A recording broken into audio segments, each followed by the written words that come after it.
Goods and services tax यानी GST India में बड़े बड़े वादों के साथ इंट्रोड्यूस किया गया था। इसका एम था देश के कॉम्प्लेक्स इनडायरेक्ट टैक्सेस के जाल को सिंप्लीफाई करना।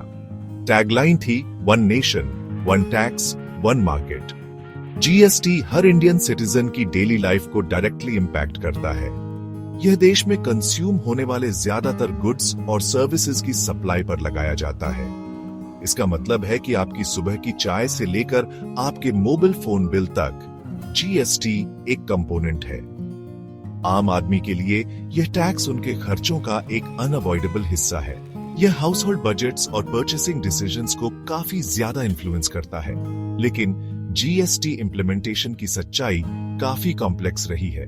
The good and simple tax अक्सर बहुत से आम इंडियंस और ऑनेस्ट बिजनेसेस के लिए ना ज्यादा गुड लगा ना सिंपल। जीएसटी इवेजन इंडिया में एक बड़ा और लगातार बने रहने वाला प्रॉब्लम है।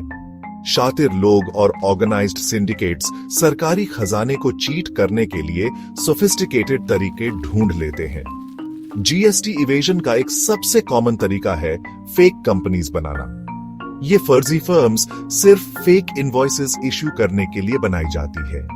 इन फेक इनवॉइसेस के रेसिपिएंट्स फिर इनको यूज करके फ्रॉड से इनपुट टैक्स क्रेडिट यानी आईटीसी क्लेम करते हैं।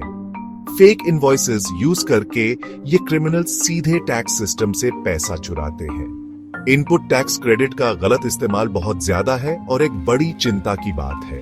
जीएसटी का डिजिटल नेचर अपने ऑनलाइन पोर्टल्स और डेटा ट्रेल्स के साथ ऐसी चीजों को रोकने के लिए बनाया गया था।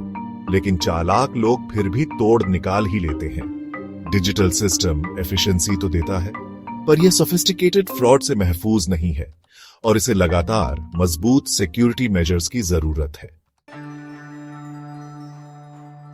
स्विस बैंक्स ग्लोबल फाइनेंस में काफी टाइम से बदनाम रहे हैं। वो एक्सट्रीम सीक्रेसी और बिना टैक्स दिए वेल्थ छुपाने के लिए जाने जाते हैं। वेल्थी इंडियंस भी रिपोर्ट्स के मुताबिक इस ग्लोबल क्लाइंटेल का हिस्सा रहे हैं, एक सीक्रेट और सपोजिडली सेफ फाइनेंशियल हेवन के अट्रैक्शन की वजह से। प्राइमरी रीजन हमेशा से उनकी बेजोड़ सीक्रेसी रही है। एक और बड़ा मोटिवेशन बिना किसी शक के टैक्स इवेजन है। अपनी अनडिक्लेयर्ड इनकम और एसेट्स को विदेश में छुपाकर लोग अपने देश में इलीगल तरीके से टैक्स देने से बच सकते हैं। यह काम न सिर्फ इलीगल है बल्कि बहुत ज्यादा अनएथिकल भी। ब्लैक मनी शब्द का मतलब होता है अनअकाउंटेड फंड्स या एसेट्स। जीएसटी इवेजन खुद डोमेस्टिक इकोनॉमी में ब्लैक मनी का एक बड़ा जनरेटर है। अल्टीमेट एम होता है फाइनेंशियल ट्रेल को तोड़ना और ब्लैक मनी को ऐसा दिखाना जैसे वो किसी लेजिटिमेट सोर्स से आया हो। इंडिया का टैक्स सिस्टम कई रिफॉर्म्स के बावजूद एक बुनियादी चुनौती से जूझ रहा है, बहुत गहरी असमानता। इनडायरेक्ट टैक्सेस का बोझ जैसे कि जीएसटी गरीब और लोअर मिडिल क्लास पर ज्यादा पड़ता है।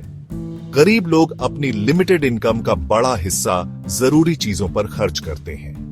रिच लोग महंगे टैक्स एडवाइजर्स हायर कर सकते हैं। यह सोसाइटी में एक बड़ा और अनफेयर फर्क पैदा करता है। इंडियन गवर्नमेंट ने सालों से टैक्स इवेजन और ब्लैक मनी को रोकने के लिए कई कदम उठाए हैं। जीएसटी कंप्लायंस मैकेनिज्म्स को मजबूत करने की कोशिश की गई है।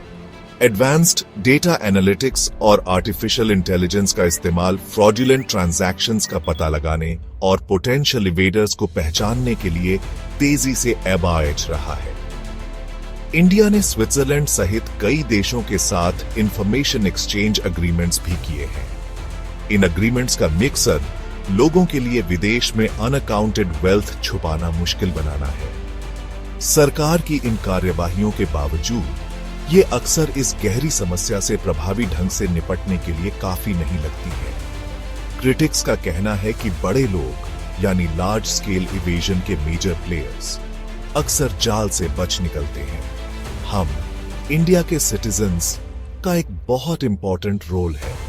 हमें अपनी आवाज उठानी चाहिए और सिस्टम से ज्यादा ट्रांसपेरेंसी और अकाउंटेबिलिटी की मांग करनी चाहिए। ब्लैक मनी और टैक्स इवेजन के खिलाफ लड़ाई असल में एक ज्यादा फेयर, ज्यादा बराबरी वाले और प्रॉस्परस इंडिया के लिए लड़ाई है।